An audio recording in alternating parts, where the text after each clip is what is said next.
Hey everyone, Abel in Vegas here. And man, it's what changing times we live in now.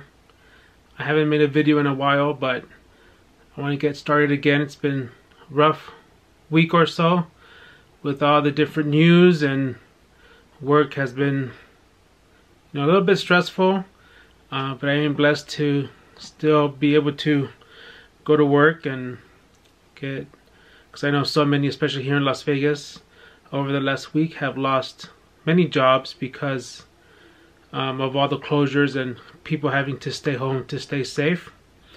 So, but for today, for this video, I wanted to put in my response for Sconnie Tradition, and he wanted to know a little bit about our background. So I want to say, when I first thought about this, it made me a little sad because I come to realize that I really don't know a lot of family history with regards to one of the things I've always wondered, being from Mexico, if I had any Aztec or Mayan blood from the native Indians that lived in Mexico, or maybe my family or descendants from Spain. I really don't know that information.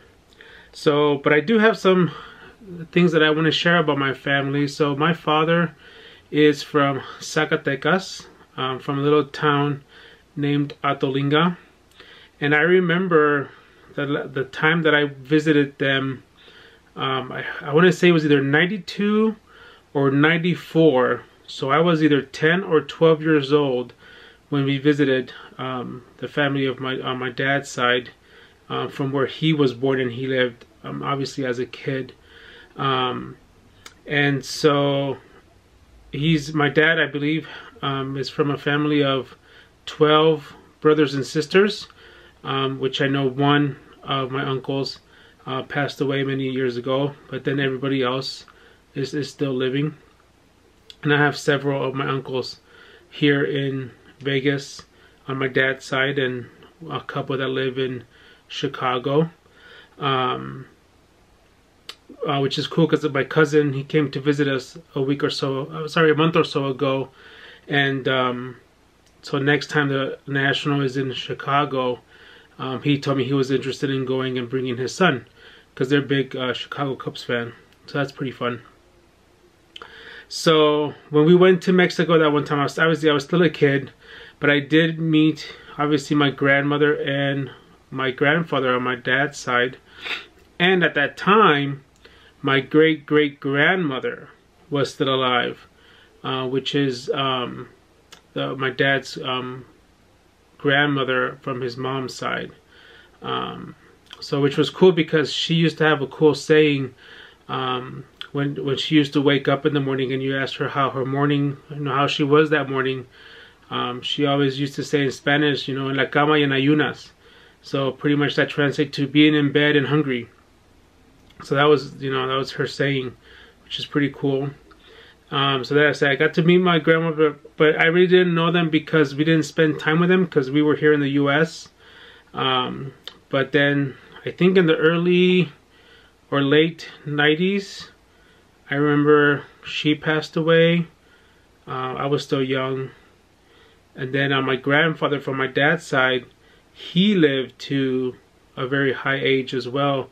And I want to say he passed away maybe 5-6 years ago, but I can't remember exactly the time. But they lived a long life, so that was pretty good. And then on my mother's side, she's also from Mexico. She's from a town on the border from Mexicali, Cachanilla, and so she's also has a big family. She's from nine brothers and sisters, and again, I don't really spend that much time. I do know and spend more time with my cousins on my mother's side, just because they're closer to us distance wise. But and then so on my mom's side, my grandfather on my mom's side passed away fairly early in my childhood. I would say, I think I was in high school maybe when that happened. So every time we went to Mexico and visit, it was always visiting my grandmother.